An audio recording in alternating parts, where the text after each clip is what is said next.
Решението е много елементарно, скъпи приятели, и на мен ми се ще управляващите, лидерите в Скопие да го разберат. С натиск няма да стане. Не стана с Гърция, няма да стане и с България. Интервју со поранешниот председател на Бугарија Росен Плевнелиев. Кога легализацијата на Дивоград би станува владина политика? Мештани доставија поплака до нашата редакција дека во непосредна близина се крива уште една дивоградба на државно земјиште. Слика од местата во кои летово обеснеја најголемите пожари. Нема што да се живи, нема што да едемо леп, нема ништо живо више. Крај. Сега ако зборуваме о финансиско-материјалниот дел, и ќе се надомести некако. Меѓутоа, ако зборуваме за еколошки состав, за оно што навистина шумата значи за нас како граѓани, тоа е, може да кажем, слободно и ненадоместива штета.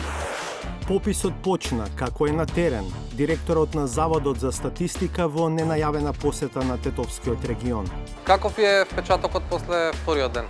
Знаете и вие дека имавме одреден проблем со конекцијата на апликацијата.